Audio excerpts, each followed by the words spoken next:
नमस्कार दोस्तों, मैं वैभवंश राज आपका स्वागत करता हूं तक्षशिला ट्यूटोरियल के ऑनलाइन चैनल पे। तो दोस्तों हम लोग बात कर रहे थे क्लास 11 के चैप्टर नंबर 4 लेक्चर 4.1 तक हमने कंप्लीट कर लिया था। आज हम लोग बात करेंगे लेक्चर 4.2 के बारे में।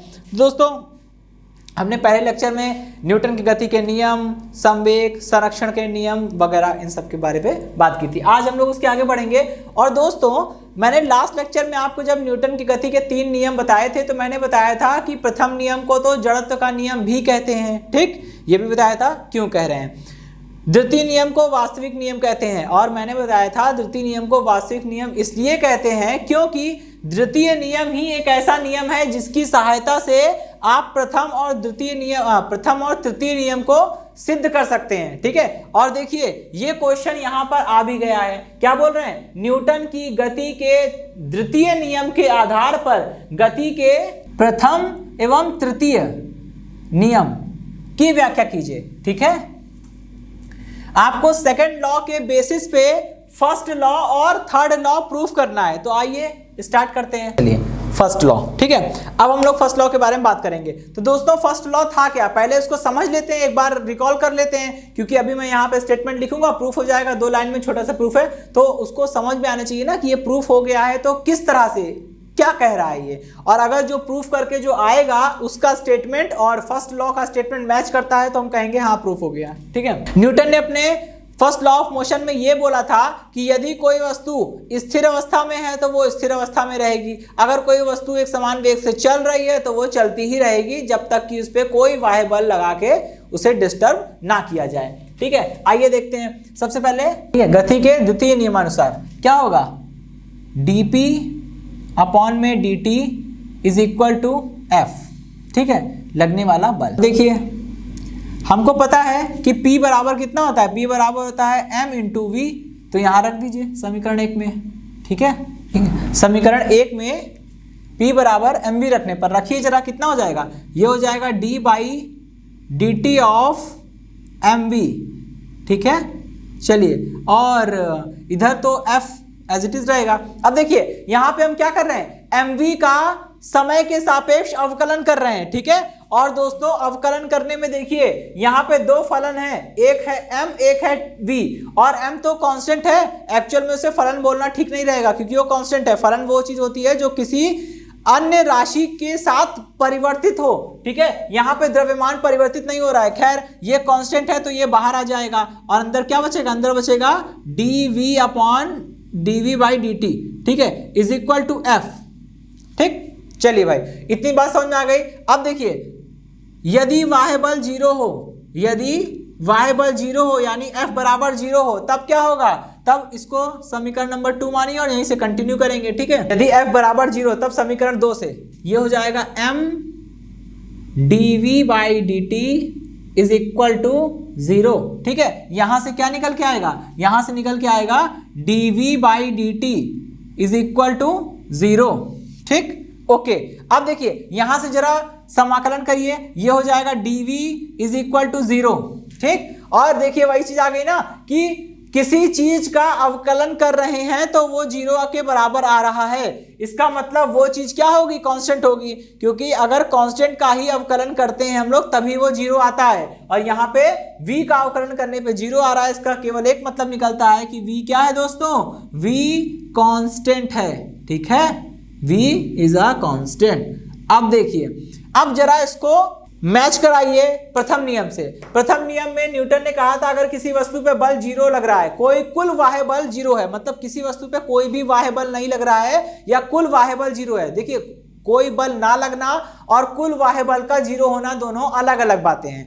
कोई बल ना लग रहा है, कोई बल नहीं लग रहा है, इसका मतलब उस पर कोई भी बल नहीं लग रहा है, ठीक, बिल्कुल कोई भी बल नहीं लग रहा है। लेकिन दोस्तों कुल बाह्य बल का 0 होना इसका मतलब ये होता है कि हो सकता है वस्तु पे 10 बल लग रहे हो लेकिन उन 10 का परिणामी क्या हो, 0 हो। मतलब पहला बल दूसरे को निरस्त कर रहा हो, दूसरा तीसरे को निरस्त कर दे, तीसरा चौथे को, चौथा पांचवें को, पांचवा छठे को, ऐसे करके सारा एक दूसरे को सब लोग निरस्त कर रहे हो। और जब सारे बल एक दूसरे को निरस्त कर देंगे तो कुल बल 0 हो जाएगा। तो कुल बल का शून्य होना अलग चीज होता है और बल का शून्य होना अलग चीज, ठीक है। कुल मिला जुला के अगर किसी वस्तु पे कुल वाह्य बल 0 हो, कोई वाह्य बल ना लग रहा हो या कुल वाह्य बल 0 हो तो वस्तु का वेग नियत हो जाता है। अब वस्तु का वेग नियत हो गया, हो सकता है वस्तु का वेग नियत है, ये बात तो समझ आ गई। मान लीजिए वस्तु का वेग प्रारंभिक वेग 0 हो, मतलब वस्तु स्थिर अवस्था में हो।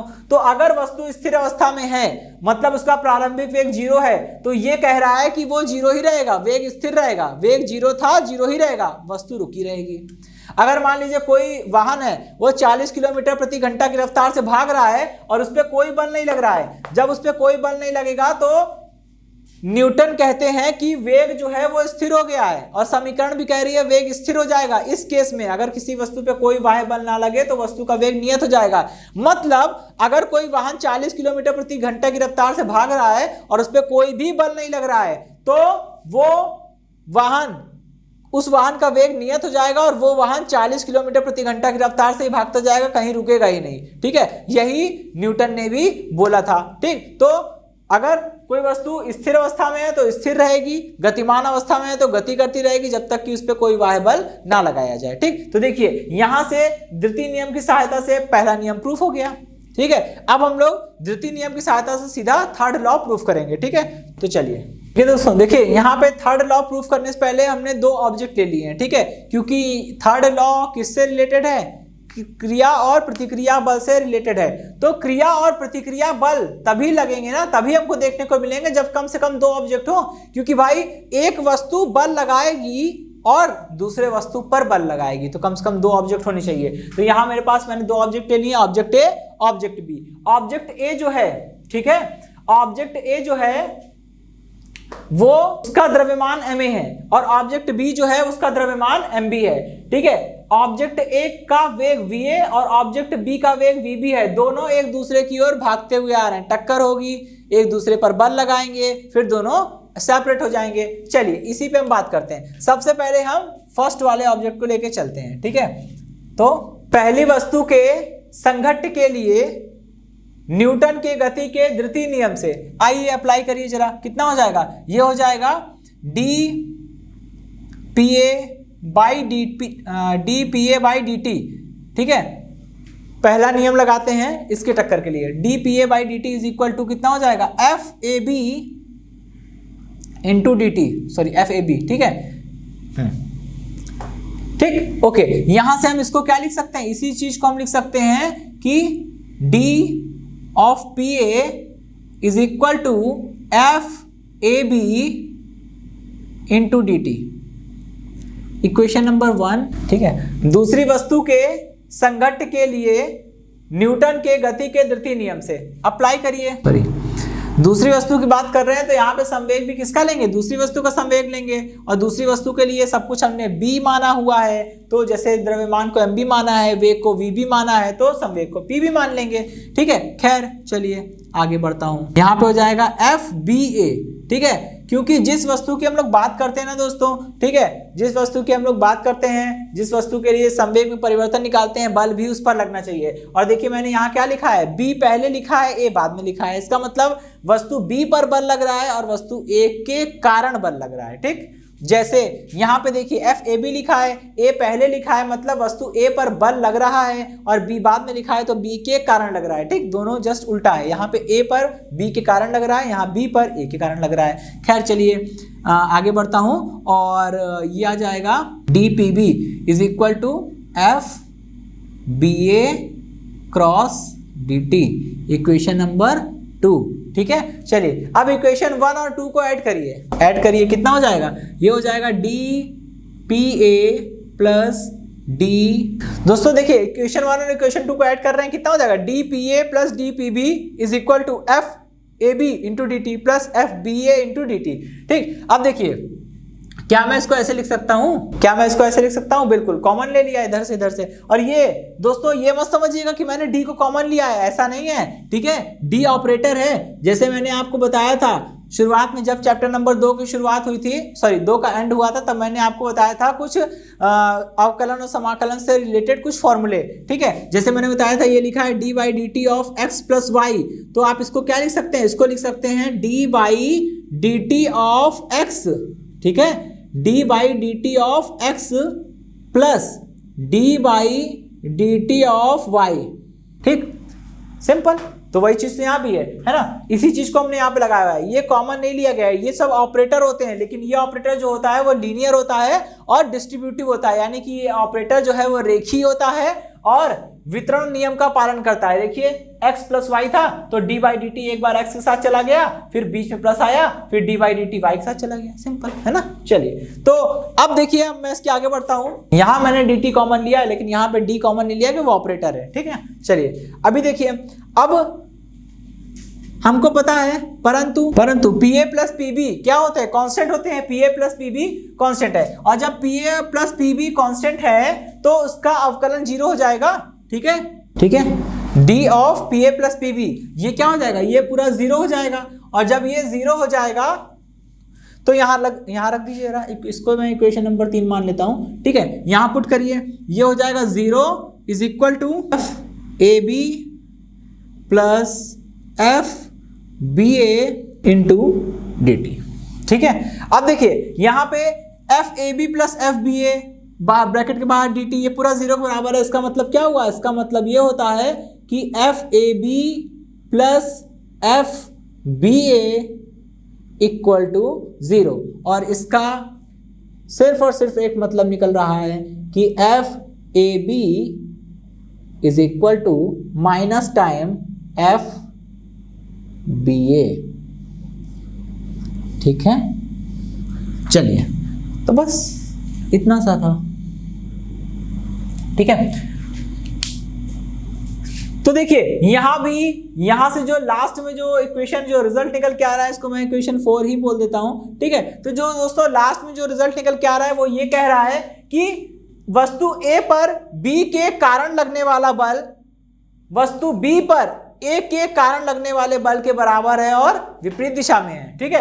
F A B is equal to minus time F B A, ठीक। तो ये थर्ड लॉ को प्रूफ करता है यहीं पे। दोस्तों ये था न्यूटन की गति के द्वितीय नियम के आधार पे प्रथम और तृतीय नियम की व्याख्या या उसका प्रूफ। अब हम लोग आगे बढ़ते हैं अपने नेक्स्ट टॉपिक की ओर, ठीक है। आज हम लोग बात करेंगे घर्षण के बारे में, ठीक। तो दोस्तों घर्षण एक वैसे तो एक छोटा सा टर्म है लेकिन इसके इम्पैक्ट बहुत हैं, ठीक है। इसके हमारे डेली लाइफ पे इम्पैक्ट बहुत हैं, बहुत प्रभाव डालता है ये हमारी जिंदगी पे। जैसे घर्षण पहले समझेंगे है क्या, फिर मैं इस बात को समझाऊंगा कि कैसे मैं कह रहा हूं कि हमारे डेली लाइफ में प्रभाव डालते हैं, ठीक है। और इनके बिना हमारा काम भी नहीं चलने वाला, ठीक। तो छोटा सा टॉपिक है, छोटा सा थ्योरी है लेकिन इंपॉर्टेंट बहुत है। तो चलिए सबसे पहले स्टार्ट करते हैं, घर्षण है क्या। आपने दोस्तों महसूस किया होगा जब कोई एक वस्तु दूसरी वस्तु पे फिसलती है या गति करती है, ठीक है।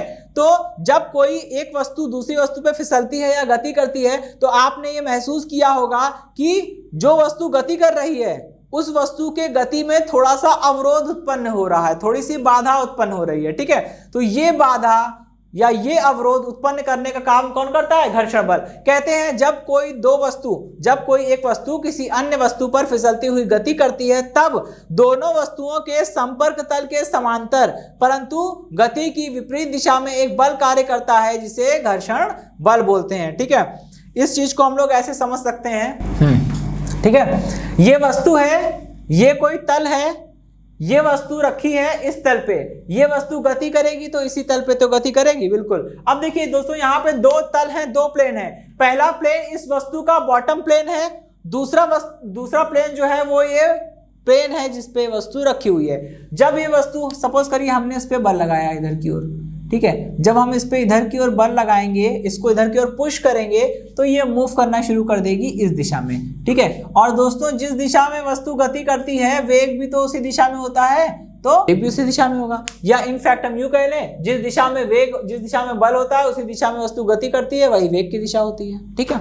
ओके, तो देखिए जब ये वस्तु गति करेगी तो दोनों तलों के मध्य, मतलब वस्तु के तल और जिस तल पर ये वस्तु रखी है, दोनों धरातल के तल, दोनों तलों के समांतर परंतु गति की विपरीत दिशा में, दोनों तलों के समांतर परंतु गति की विपरीत, गति इधर हो रही तो इधर की ओर बात करेंगे, ठीक है। गति के विपरीत दिशा में एक बल कार्य करता है जिसे हम लोग घर्षण बल कहते हैं, ठीक है। घर्षण बल भी एक प्रकार का बल होता है, उसे हम लोग लिखेंगे F से ही, लेकिन दोस्तों जो बल हम लोग अप्लाई करते हैं वो कैपिटल F से लिखेंगे और जो बल घर्षण बल होगा उसे हम लोग स्मॉल एफ से लिखेंगे ताकि थोड़ा सा अंतर कर सके हम लोग, ठीक है। इसलिए घर्षण बल को हम स्मॉल एस से लिखेंगे, ठीक, सॉरी स्मॉल एफ से लिखेंगे।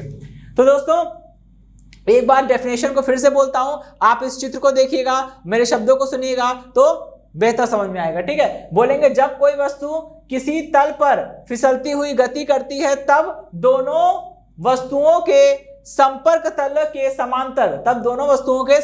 के समांतर, परंतु गति की विपरीत दिशा में एक बल सदैव कार्य करता है, उस बल को घर्षण बल कहते हैं। और यह घर्षण बल वस्तु की गति का विरोध करता है या वस्तु की गति में विरोध उत्पन्न करता है, और वस्तु की गति में उत्पन्न इस प्रभाव को ही क्या बोलते हैं? घर्षण बोलते हैं। तो घर्षण बल अलग है और घर्षण बल वो बल है जो गति का विरोध कर रहा है, और घर्षण क्या है? वस्तु की गति में उत्पन्न होने वाले इसी प्रभाव को घर्षण बोलते हैं। प्रभाव मतलब कि उसका गति करना थोड़ा सा मुश्किल हो रहा है क्योंकि उसको अपोज करने वाला, उसका विरोध करने वाला एक फोर्स, एक बल सदैव मौजूद है, वो है घर्षण बल, ठीक है। तो चलिए अब बात करते हैं घर्षण बल की। घर्षण बल दोस्तों 3 प्रकार के होते हैं, ठीक है। घर्षण बल हमारे 3 प्रकार के हैं। पहला घर्षण बल जो है वो स्थैतिक घर्षण बल है। देखिए दोस्तों यहाँ पे मैंने आपको इस चित्र में क्या दिखाना चाह रहा हूं, यहाँ पे एक तल है, ठीक है, कोई प्लेन होगा, किसी भी चीज का प्लेन हो सकता है, अर्थ सरफेस हो सकती है, किसी टेबल का तल हो सकता है, किसी टेबल का प्लेन हो सकता है, ठीक है। और ये कोई वस्तु है, ठीक। अगर किसी वस्तु का द्रव्यमान m है तो भार कितना होगा? mg होगा। और किसी भी वस्तु का भार जो होता है वो हमेशा ऊर्ध्वाधर नीचे की ओर कार्य करता है, हमेशा पृथ्वी के केंद्र की ओर वस्तु का भार कार्य करता है, ठीक है। तो इसका मतलब आप इसको अपने माइंड में, अपने माइंड सेट ऐसा कर सकते हैं कि हम ये बोले कि प्रत्येक वस्तु का जो भार होता है वो ऊर्ध्वाधर नीचे की ओर लगता है, ठीक है। अगर इस वस्तु का द्रव्यमान m है तो भार कितना होगा? mg, और वो लगेगा नीचे की ओर। तो अब देखिए जब ये वस्तु इस तल पर रखी हुई है तो ये वस्तु अपने भार के बराबर बल आरोपित करेगी, किस पे? इस तल पर। और न्यूटन के गति के तृतीय नियम के अनुसार जब पहली वस्तु, ये जो वस्तु रखी है, ये वस्तु तल पर mg के बराबर बल आरोपित कर रही है, कितना बल आरोपित कर रही है? mg। तो ये तल क्या करेगा? तल भी वस्तु पर उतना ही बल आरोपित करेगा, परंतु विपरीत दिशा में। वस्तु ने बल लगाया तल पर नीचे की ओर, तो तल वस्तु पर बल लगाएगा ऊपर की ओर, और इसे ही बोलते हैं हम लोग अभिलंब तल की प्रतिक्रिया। इसे हम लोग r से या n से प्रदर्शित करते हैं, ठीक है, रिप्रेजेंट करते हैं r या n से। एक्चुअल में दोस्तों अभिलंब तल की प्रतिक्रिया को इंग्लिश में बोलते हैं कि नॉर्मल रिएक्शन, ठीक है। इसलिए n भी लिखते हैं और r भी लिखते हैं, दोनों ही चलता है। जैसे मान लीजिए आपने थोड़ा सा फोर्स लगाया, ठीक, जब आप उस पर थोड़ा सा फोर्स लगाएंगे तो कहानी थोड़ी सी चेंज हो जाएगी। इस चीज को समझाने के लिए मैं एक अलग डायग्राम बनाता हूं। देखिए दोस्तों फिगर 1 फिगर 2 दोनों अलग अलग हैं, ठीक है। अब देखिए फिगर 1 वाला केस तो हम लोग पहले डिस्कस कर चुके थे, ठीक। जब वस्तु केवल तल पर रखी थी तो वस्तु तल पर अपने भार के बराबर बल लगा रही थी, तो तल भी वस्तु पर उतना ही बल लगा रहा था, लेकिन अपोजिट डायरेक्शन में। अब इसका थोड़ा सा अलग केस है। हमने क्या किया है? वस्तु को चलाने का प्रयास किया। हमने प्रयास किया कि वस्तु चले, तो जाहिर सी बात है हम बल लगाएंगे। और देखिए मैंने बल लगाया इधर, इस दिशा में F बल लगाया, ठीक है। जब हम इस दिशा में F बल आरोपित करेंगे तो ये वस्तु चलना प्रारंभ करेगी। लेकिन दोस्तों आपने एक चीज महसूस करी होगी, और नहीं करी है तो आप अभी भी अपने अनुभव से करके देख सकते हैं, ठीक है, खुद करके अनुभव प्राप्त कर सकते हैं। देखिए मान लीजिए कोई वस्तु रखी है, तो पहले आप उस पर बल लगाइए। अगर आपके द्वारा लगाया गया बल थोड़ा है तो वो वस्तु गति नहीं करेगी। फिर आप देखते हैं कि वस्तु भारी है, लाओ और बल लगाएं। जब और बल लगाएंगे हो सकता है वस्तु फिर ना गति करे। फिर जब इसी तरह से आप बल को बढ़ाते रहेंगे। जब आपके द्वारा लगाया गया बल इतना हो जाएगा कि वो वस्तु को गति कराने के लिए सक्षम हो, पर्याप्त हो जाए, तभी वो वस्तु गति करना प्रारंभ करेगी, अदरवाइज वो रुकी रहेगी। आप बल लगाते रहिए, ठीक है। अब देखिए इसके अंदर की चीज हम लोग समझते हैं। वास्तव में क्या होता है, भले चाहे वस्तु कितनी भी भारी क्यों ना हो, जब हम उस पर हल्का सा भी बल लगाते हैं तो उसमें एक इस घर्षण बल उत्पन्न हो जाता है। अब देखिए दोस्तों यहाँ पे 2 चीजें हैं। ये वाला जो मैं अभी बता रहा हूं ये आपके शुरुआती कॉन्सेप्ट को थोड़ा सा हिला सकता है। मैंने कहा, जब मैंने शुरुआत में बोला था, जब कोई वस्तु किसी वस्तु पे गति करती है तब दोनों के संपर्क तल के समांतर एक ऐसा बल उत्पन्न होता है जो दोनों की गति का विरोध करता है, ठीक। और इसी को घर्षण बल बोलते हैं। यहाँ पे गति नहीं हो रही है, फिर भी गति हो नहीं रही है तो क्या हुआ, होने वाली तो है ना, गति होने वाली तो है ना। बस जब किसी तल पर रखी वस्तु को गति कराने के लिए उस पर बल आरोपित किया जाता है, तब भले ही वस्तु गति ना करे परंतु उसकी गति की विपरीत दिशा में एक बल उत्पन्न हो जाता है, इसे घर्षण बल बोलते हैं। ठीक है, और ये घर्षण बल तो है, लेकिन कौन सा घर्षण बल है, ये है स्थैतिक घर्षण बल, स्थैतिक घर्षण बल है, इसलिए इसे बोलते हैं स्टैटिक फ्रिक्शन फोर्स, इसलिए इसे एफएस लिख रहे हैं। एफ मतलब फ्रिक्शनल फोर्स और एस मतलब स्टैटिक फ्रिक्शनल फोर्स। ठीक है, तो ये बात हो गई। अब देखिए, जैसे मान लीजिए आपने थोड़ा सा बल लगाया, देखा वस्तु गति नहीं करी, तो आप क्या करेंगे, थोड़ा और ज्यादा बल लगाएंगे। आपने बल के मान को बढ़ाया, एफएस का मान भी बढ़ गया। ठीक है, आपने और बल बढ़ाया, एफएस और बढ़ गया। देखिए, आप बल बढ़ाते जा रहे हैं कि वस्तु अब चले, अब गति करे।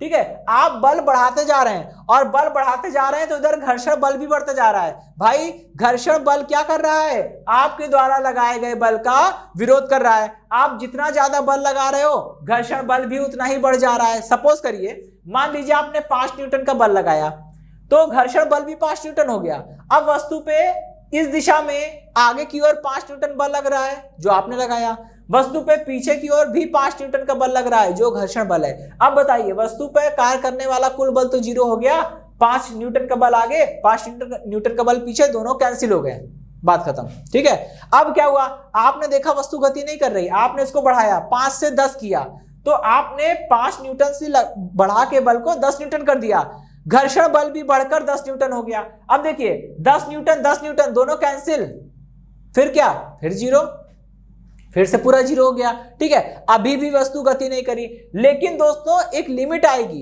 एक ऐसी सीमा आ जाएगी कि आप बल को देखिए, आपके द्वारा आरोपित बल तो आपके हाथ में है, चाहे आप 5 न्यूटन, 10 न्यूटन, 20, 30, 50, 100, 1000 न्यूटन का बल ही क्यों ना लगा दें, आपके द्वारा आरोपित किया गया बल तो उसकी कोई सीमा नहीं है, आप चाहे जितना बल लगाएं। लेकिन दोस्तों आपके द्वारा आरोपित बल का जो विरोध कर रहा था घर्षण बल, इसकी सीमा है, ये एक लिमिट के आगे नहीं बढ़ेगा। मान लीजिए इसकी लिमिट है 20 न्यूटन, ठीक है, कोई बात नहीं, आपने 5 न्यूटन लगाया, ये भी 5 हो गया, कैंसिल, वस्तु गति नहीं करी।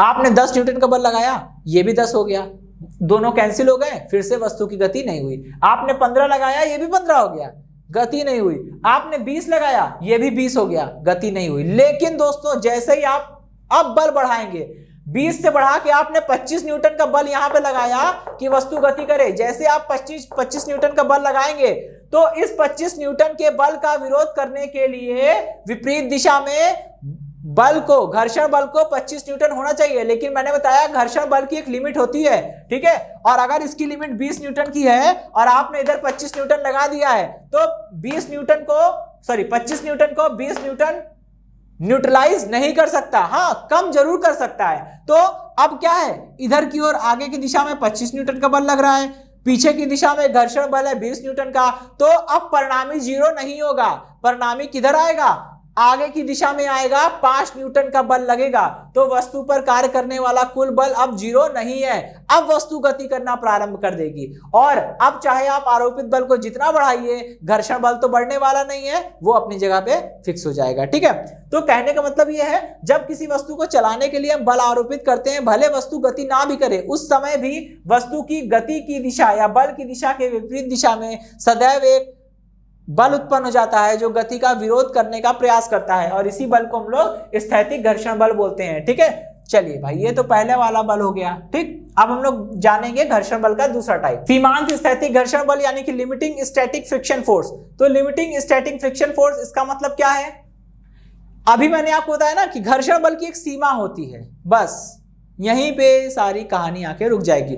घर्षण बल की एक सीमा होती है, ठीक, मतलब कि आप आरोपित बल को बढ़ाते जाएंगे, घर्षण बल जो विरोध कर रहा था वो भी बढ़ता जाएगा, और जितना बल आप आरोपित बल को जितना बढ़ाएंगे घर्षण बल उतना बढ़ेगा। परंतु दोस्तों आपके द्वारा लगाए गए बल की कोई लिमिट नहीं है, आप जितना चाहे बढ़ाते जाएं, लेकिन घर्षण बल जो आपकी गति का विरोध कर रहा था उसकी तो सीमा है ना, उससे ज्यादा वो नहीं बढ़ सकता। तो बस घर्षण बल का जो अधिकतम मान होता है, स्थैतिक घर्षण बल का जो अधिकतम मान होता है, उसी को बोलते हैं सीमांत स्थैतिक घर्षण बल। लेकिन इसको थोड़ा अच्छे शब्दों में हम क्या बोलेंगे कि किसी वस्तु पर कार्य करने वाले स्थैतिक घर्षण बल का वह अधिकतम मान जिसके तुरंत पश्चात गति प्रारंभ होने वाली होती है या जिसके तुरंत पश्चात गति प्रारंभ हो जाती है क्या कहलाता है? सीमांत स्थैतिक घर्षण बल, लिमिटिंग स्टैटिक फ्रिक्शन फोर्स कहलाता है। ठीक, और इसको भी हम लोग Fs से ही डिनोट करते हैं। ठीक, अगर हमने लिखा है अगर हमने लिखा है Fs तो Fs का मतलब होता है स्थैतिक घर्षण बल की बात हो रही है। लेकिन अगर हम बोल रहे हैं Fs मैक्स मतलब Fs का अधिकतम मान, तो भैया Fs का अधिकतम मान क्या होता है? सीमांत स्थैतिक घर्षण बल, यानी इसकी बात हो रही है। ठीक है, अब हम लोग बात करते हैं अपने थर्ड वाले टाइप के बारे में। गतिक घर्षण बल की बात करते हैं, काइनेटिक फ्रिक्शन फोर्स की बात करते हैं। देखिए दोस्तों, जब भी कोई वस्तु चलेगी ना, अभी तक वस्तु क्या थी? अभी तक पहले वाले में वस्तु स्थिर थी, दूसरे वाले केस में वस्तु गति करने ही वाली थी। ठीक है, अब तीसरे वाले टाइप में क्या होगा? वस्तु गति करेगी। देखिए दोस्तों एक सच्चाई है। ठीक है, जब वस्तु को आप गति कराने के लिए बल लगाते हैं तो उस पर कार्य करने वाले घर्षण बल को स्थैतिक घर्षण बल कहते हैं। जैसे ही गति स्टार्ट होने वाली होती है उस समय घर्षण बल अपने अधिकतम मान पर पहुंच जाता है, उसे बोलते हैं सीमांत स्थैतिक घर्षण बल। लेकिन दोस्तों, जब एक बार गति स्टार्ट हो जाती है तो आपने महसूस किया होगा कि कभी किसी वस्तु को चलाने के लिए, गति कराने के लिए जो शुरुआत में जो बल लगाना पड़ता है वो ज्यादा होता है। एक बार वस्तु चलने लगती है तो आपको थोड़ा सा कम बल लगाएंगे तो भी वस्तु चलती रहती है। ये मामला क्या है? ये मामला है सीमांत स्थैतिक घर्षण बल और गतिक घर्षण बल का। ठीक है, मतलब जब वस्तु गति करेगी तब ऐसा नहीं है कि वस्तु जब गति करने लगेगी तो घर्षण गायब हो जाएगा। क्योंकि दोस्तों मैं बता दूं कि अगर घर्षण बल हमारी जिंदगी में ना हो तो हमारे कई काम नहीं हो सकते। जैसे फॉर एग्जांपल, अगर घर्षण बल नहीं होगा तो मैं लिख नहीं पाऊंगा। मैं यहाँ बोर्ड पे आराम से लिख रहा हूं क्योंकि घर्षण है। ठीक है, घर्षण नहीं होगा तो हम लिख नहीं पाएंगे, घर्षण नहीं होगा तो हम चल नहीं पाएंगे। ठीक है, दोनों चीज है। और घर्षण नहीं होगा तो हम माचिस की तीली को माचिस पे रगड़ के तीली भी नहीं जला सकते। ठीक है, ऐसे बहुत सारे एग्जाम्पल हैं कि बिना घर्षण के वो पॉसिबल ही नहीं है। आप कभी कोशिश करिएगा, पेन उठाइए, बर्फ पे लिखिए, बर्फ पे कोई भी पेन नहीं चलेगा क्योंकि कोई भी फ्रिक्शन वहां पे नहीं होता है। बर्फ पे हम लोग स्केटिंग करते हैं, कितने आराम से, देखिए हल्का सा धक्का लगता है, काफी दूर तक चलते चले जाते हैं। क्यों? क्योंकि बर्फ पे जब हम चलते हैं, स्केटिंग करते हैं तो उस समय फ्रिक्शन ऑलमोस्ट जीरो होता है, बहुत ही लो होता है, ऑलमोस्ट जीरो होता है। तो इसलिए देखिए हल्का सा धक्का लगता है, बर्फ के ऊपर फिसलते फिसलते कहां से कहां पहुंच जाते हैं। ठीक है, तो फ्रिक्शन हमारी डेली लाइफ में इंपॉर्टेंट है। तो चलिए अब बात करेंगे गतिक घर्षण बल की। गतिक घर्षण बल मतलब जब कोई वस्तु गति करती है तो गति की अवस्था में उस पर जो घर्षण बल लगता है उसे गतिक घर्षण बल बोलते हैं। क्या बोलेंगे? कि वस्तु की गतिमान अवस्था में वस्तु पर लगने वाले घर्षण बल को गतिक घर्षण बल बोलते हैं। और गतिक घर्षण बल को हम लोग किससे रिप्रेजेंट करते हैं दोस्तों? एफ के, स्मॉल एफ के। ठीक है, के for kinetic friction force. Okay, चलिए दोस्तों अब हम लोग आगे बढ़ेंगे और जानेंगे सीमांत स्थैतिक घर्षण बल से संबंधित कुछ नियम है उनके बारे में जानेंगे। ठीक है दोस्तों, ये इंपॉर्टेंट है। ठीक है, laws of limiting static friction force, ये इंपॉर्टेंट है। इसमें देखिए दोस्तों हम केवल 3 लॉ पढ़ेंगे। ठीक है, पहला लॉ तो ये होता है कि किसी भी दो वस्तुओं के मध्य, भाई घर्षण हमेशा दो वस्तुओं के मध्य लगता है ना। जैसे मैं अगर रोड पे चलूंगा तो मेरे जूते या मेरे चप्पल की जो सोल है और जो सड़क की ऊपरी सतह है उनके बीच में घर्षण लगेगा। ठीक है, मैं पेन से बोर्ड पे लिख रहा हूं तो पेन की टिप और बोर्ड की सरफेस के बीच में घर्षण लगेगा। मैं माचिस की तीली जला रहा हूं तो माचिस की तीली के मसाले और डिब्बे के ऊपर फ्रिक्शन फोर्स लगेगा। तो घर्षण बल हमेशा दो वस्तुओं के बीच में लगता है। ओके, चलिए तो सीमांत स्थैतिक घर्षण बल के कुछ नियम होते हैं। उसमें पहले नियम में बोला गया है कि किन्हीं भी दो सतह के मध्य लगने वाले घर्षण बल का मान सतह की प्रकृति मतलब उसके चिकनेपन अथवा खुरदरेपन पर डिपेंड करता है, निर्भर करता है, ना कि उसके क्षेत्रफल पे। ठीक है, मतलब अगर दो वस्तुओं का क्षेत्रफल बहुत, मतलब दो वस्तुएं हैं उनकी सतह का क्षेत्रफल बहुत ज्यादा है, ठीक, और एक और वस्तु है,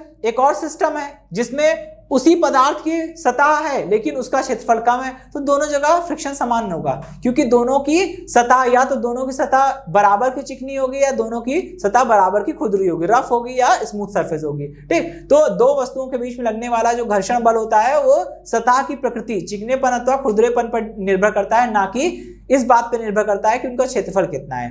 ठीक, इसी से जुड़ा एक क्वेश्चन टीचर वाइवा में पूछते हैं अक्सर। ठीक है, ये थोड़ा सा आपके कॉन्सेप्ट की डीपनेस को चेक करने के लिए होता है। ठीक है, वो क्वेश्चन ये है, कहते हैं कि जैसे हम लोग देखिए साइकिल चलाते हैं तो साइकिल में क्या होता है, हम लोग पैडल मारते हैं, पहिया घूमता है, हम लोग आगे बढ़ते हैं। ठीक है, लेकिन अगर हमको उसको रोकना हो क्या करते हैं, ब्रेक मारते हैं। जब आप ब्रेक मारते हैं, आप देखते होंगे आप ब्रेक मारते हैं, तार खिंचता है तो क्या होता है, वहां पे साइड में हमारे जो पहिए की जो रिम होती है, जो पहिए का पूरा धुरा होता है, ठीक है, तो उसमें क्या होता है, साइड में गुटके लगे होते हैं। जब हम ब्रेक मारते हैं वो गुटके आते हैं और उसको पहिए को पकड़ लेते हैं। जब गुटके पहिए को पकड़ लेते हैं तो पहिए की गति धीमे धीमे करके कम होने लगती है और लास्ट में वो साइकिल हमारी रुक जाती है। तो एक क्वेश्चन टीचर पूछते हैं कि अगर उस गुटके का क्षेत्रफल बढ़ा दें, मतलब चौड़ा गुटका लगा दें, तो क्या आपकी साइकिल जल्दी रुक जाएगी?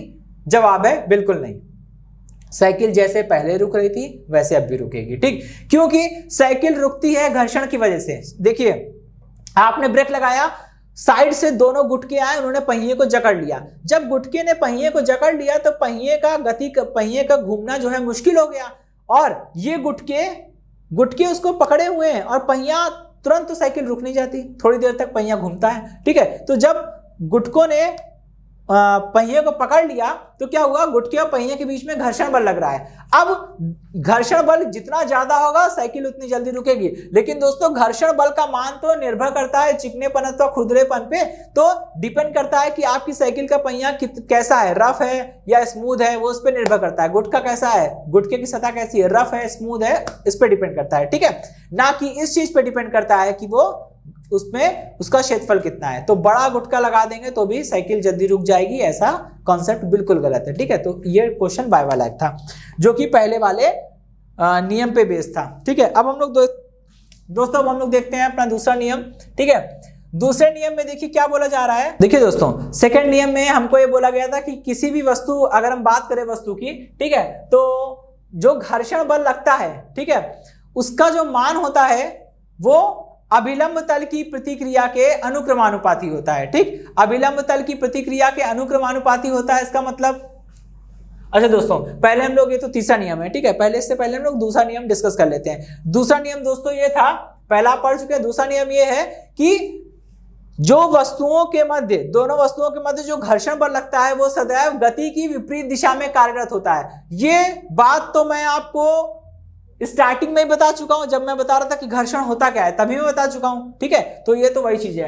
अब हम लोग बात करते हैं अपने थर्ड लॉ की। थर्ड लॉ कहता है किसी वस्तु पे लगने वाला घर्षण बल जो होता है वो अभिलंब तल की प्रतिक्रिया के अनुक्रमानुपाती होता है। दोस्तों अभिलंब तल की प्रतिक्रिया को हम लोग आर से लिखते हैं। अभिलंब तल की प्रतिक्रिया मतलब तल के द्वारा वस्तु पर लगाया गया वो बल जो तल के लंबवत है, भले वस्तु के लंबवत होना हो, तल के लंबवत है। ठीक है, तो अभिलंब तल की प्रतिक्रिया मतलब तल के द्वारा वस्तु पर लगाया गया वह प्रतिक्रियात्मक बल, तल के द्वारा वस्तु पर लगाया गया वह प्रतिक्रियात्मक बल जो तल के लंबवत दिशा में कार्य करता है, क्या कहलाता है, अभिलंब तल की प्रतिक्रिया। ठीक, अब आपको पता है दोस्तों यहां से अनुक्रमानुपाती का चिन्ह हटेगा तो एक बराबर का नियतांक आएगा, मतलब एक बराबर का चिन्ह आएगा और एक नियतांक आएगा। ठीक है, नियतांक आता है म्यू एस। ठीक, ये फॉर्मूला बना और यहाँ पे म्यू एस क्या है, म्यू एस यहाँ पे है घर्षण गुणांक। ठीक है, और एस लिखा है, एफ के साथ अगर एस लिखा हो तो वो क्या होता है, स्थैतिक घर्षण बल। वैसे ही म्यू तो घर्षण गुणांक है लेकिन आगे एस लिखा है तो ये कैसा होगा, ये स्थैतिक घर्षण गुणांक होगा। जैसे एफ के साथ एस लग जाने से वो स्थैतिक घर्षण बल हो गया था, वैसे ये स्थैतिक घर्षण गुणांक हो जाएगा। ठीक है, इसको हम लोग बोलते हैं कोफिशिएंट ऑफ स्टैटिक फ्रिक्शन। ठीक है, कोफिशिएंट ऑफ स्टैटिक फ्रिक्शन। और एफएस, इसको हम लोग बोलते हैं स्थैतिक घर्षण बल, जो मैंने आपको शुरुआत में बताया था, स्टैटिक फ्रिक्शन फोर्स यानी स्थैतिक घर्षण बल। ठीक, यहां पे लगाया है। ठीक, अच्छा अभी तो ये फॉर्मूला तो किसके लिए काम करता है, ये फॉर्मूला केवल अप्लाई होता है दोस्तों जब घर्षण बल अपने अधिकतम मान पे हो, मतलब सीमांत स्थैतिक घर्षण बल के लिए लागू होता है। ठीक है, सीमांत स्थैतिक घर्षण बल के लिए लागू होता है ये केवल। और अगर हम स्थैतिक घर्षण बल के लिए बात करें तो स्थैतिक घर्षण बल के लिए तब ये फॉर्मूला नहीं लगेगा। क्या फॉर्मूला लगेगा, ये होता है एफएस इज लेस देन और इक्वल टू, ठीक है, लेस देन लगता है, सीमांत स्थैतिक घर्षण बल के लिए इक्वल आएगा और केवल स्थैतिक घर्षण बल के लिए FS is less than mu S into R. ठीक, ठीक है। अगर हम व्यापक रूप में लिखना चाहें, हम चाहे हम एक ऐसी इक्वेशन लिखें जिसमें दोनों लोग कंबाइन हो, तो क्या करेंगे, व्यापक रूप में आप इसे ऐसे लिख सकते हैं दोस्तों कि Fs इज लेस देन और equal to mu S into R. ठीक, अगर हम लेस देन का साइन लेंगे मतलब हम स्थैतिक घर्षण बल के बारे में बात कर रहे हैं, लेकिन अगर हमने इक्वल का साइन ले लिया जैसे यहां लिया है, मतलब हम किसके बारे में बात कर रहे हैं, हम सीमांत स्थैतिक घर्षण बल के बारे में बात कर रहे हैं। ठीक है, इतनी बात समझ में आ गई, गुड। अब हम लोग बात करेंगे क्या घर्षण बल हमेशा स्थैतिक या सीमांत स्थैतिक ही होगा, नहीं ना, वो एक और प्रकार भी हो सकता है। कौन सा, गतिक घर्षण बल। अगर हम गतिक घर्षण बल के लिए बात करें तो दोस्तों गतिक घर्षण बल के लिए सेम फॉर्मूला, ये वाला फॉर्मूला यहाँ पे लगा दीजिए। क्या होगा, Fs की जगह क्या आ जाएगा, Fk आ जाएगा। Fk इक्वल म्यू एस की जगह म्यू के आ जाएगा। Fk इक्वल म्यू के इंटू आर। यहाँ पे लिखेंगे म्यू के क्या है, एफ के क्या है ना, अंडरस्टूड है, खैर, लेकिन हम यहाँ पे इसको मेंशन कर देंगे। म्यू के क्या होता है, घर्षण गुणांक। म्यू क्या होता है, म्यू होता है घर्षण गुणांक। नीचे के लिखा है मतलब क्या होगा, गतिक घर्षण गुणांक। जैसे ये एस लिखा था तो स्थैतिक घर्षण गुणांक, ये के लिखा है तो गतिक घर्षण गुणांक। ठीक है, गतिक घर्षण बल। ठीक, इसे हम लोग बोलेंगे कोफिशिएंट ऑफ काइनेटिक फ्रिक्शन और काइनेटिक फ्रिक्शन फोर्स। ठीक, चलिए तो दोस्तों आज के सेशन में हमने जो भी पढ़ा इसके लिखित नोट्स प्राप्त करने के लिए डिस्क्रिप्शन में दिए गए लिंक पर जाके क्लिक कीजिए। तो दोस्तों आज के सेशन में इतना ही, मिलते हैं हम लोग नेक्स्ट सेशन में। धन्यवाद।